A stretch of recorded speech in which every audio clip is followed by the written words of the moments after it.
mbele yetu, basi tuanze kuchukua mazoezi.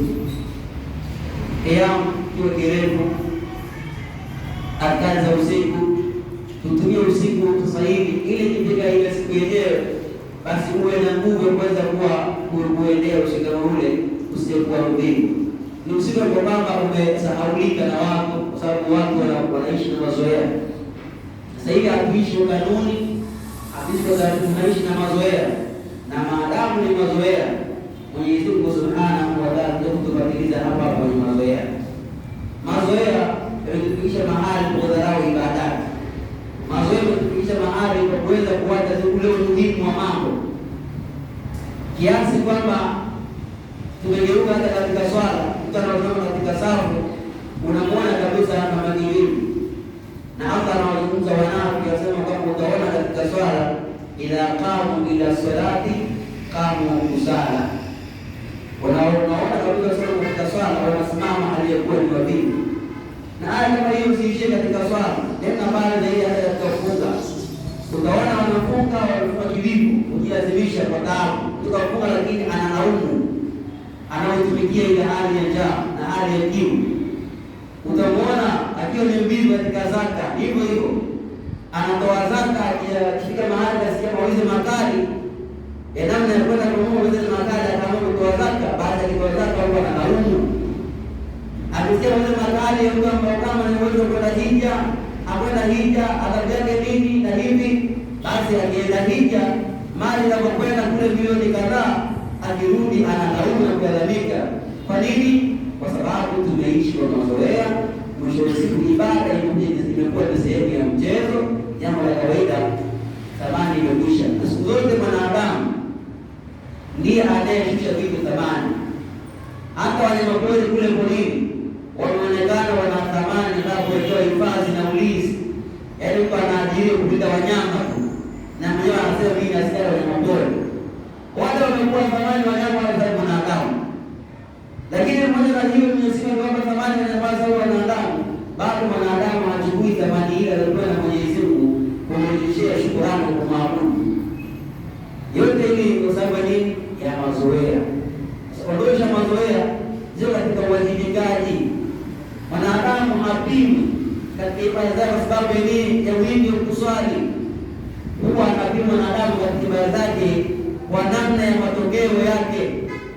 Ile ibada unayoifanya imetoa matokeo gani? Upimwe katika wingi wa kufanya? No, unapimwa kwa matokeo yake.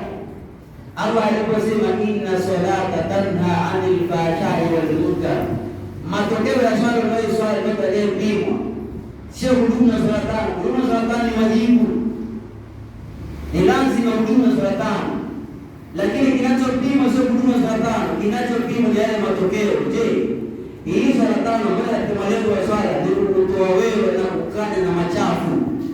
Je, baada ya swala tano umekusha kufanyika haya matokeo? Sasa mabaya umeacha, fitina umeacha, hikdi na hasadi umeacha, sababu zile chuki bila sababu umeziacha baada ya ibada. Sasa huwezi kupimwa Muislamu kwa sababu unaswali vipindi vitano vyote. Upimwe hapo. Je, unavyopimwa wewe ni matokeo ile swali imeukanya? Hatukupimi wewe katika ibada yako utoaji wa sadaka. Inayofika mahali hiyo sadaka unayotoa kweli kwamba hatukupimi hapo, utapima ile sadaka imefika mahali imezima joto la kaburi. Hiyo sadaka yako je, hujaibadilisha mwenyewe? Hujaitangaza? Allah anasema la tubtilu sadaqatukum bil manni wal adha, msiwanishe sadaka zenu, zaka zenu, ibada zenu kupitia mani na adha, kama umetangaza na kujisikia mwenyewe. Hatukupimi katika utendaji wako, tunakupima katika matokeo ya ibada unayofanya. Niwe watafunga tunataabika na njaa na kiu na kwa haki zetu za kimsingi, hatupimwe tutaifunga, tunapima mwisho kule na hata tutakula inapatikana namna ile matokeo ilifunga. Je, baada ya Ramadhani, baada ya funga, tunaweza kuwa ni wacha Mungu kule mtaani? Ucha Mungu kwa maana ya kwamba jirani yako utakubaliana wewe uje ushibe kabla ya jirani yako, ndio matokeo ya funga.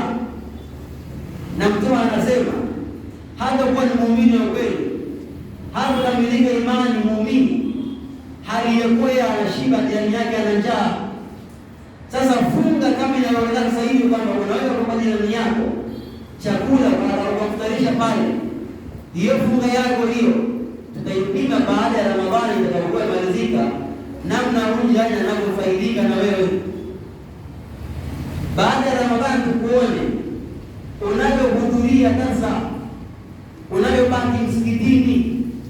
Ikitokea baada ya salamu tukuona baki msikitini pale,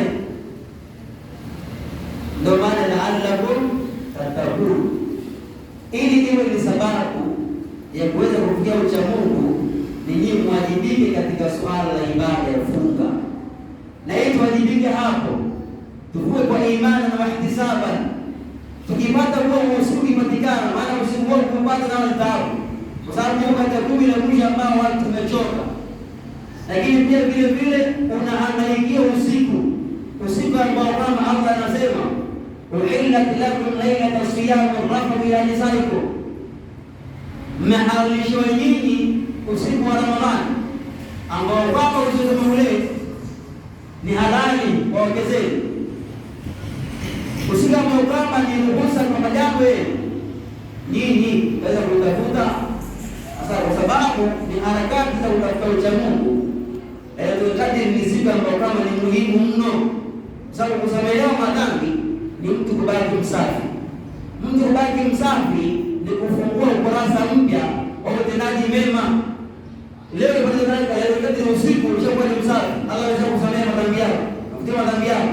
Unaamka asubuhi ni mpya, unaanza ukurasa mpya wa matendo mema, na maadamu matendo mema ni funga, tunasema asomu junna, funga na ujinga na kutenda mabaya. Usiwe umepata usiku wenye cheo alafu mchana unaamka na funga. Tunapata ibada ya ucha Mungu pale. Baada ya muda mchache tu, siku ngapi, 3 au 4, unaipata leo kwa Eid, siku ya Eid ambapo kwamba asubuhi yake mwenye tunasema kwamba leo asubuhi ya Eid ndio siku ambayo kama Mola vile vile anatoa msamaha wa madhambi ya waja wake wote wale ambao kama wamekidhi vigezo. Sasa hiyo ndio nini? Ile la'allakum tattaquna ni mchakato, sio jambo la mara moja. La'allakum tattaquna inapatikana baada ya al-tarajju katika nao, na al-tarajju maana nini? Ni kutarajia baada ya jambo ndipo nitakuwa. Maana baada ya funga, baada ya kusamehewa madhambi, mchakato wa maisha kule ndio utakuta mimi mahusiano mema na wadau zangu, mahusiano mema na Mwenyezi Mungu Subhanahu wa Ta'ala. Mwenyezi Mungu atufikie inshallah Ta'ala kwa baraka zake na fadhila zake. Walhamdulillahi rabbil alamin.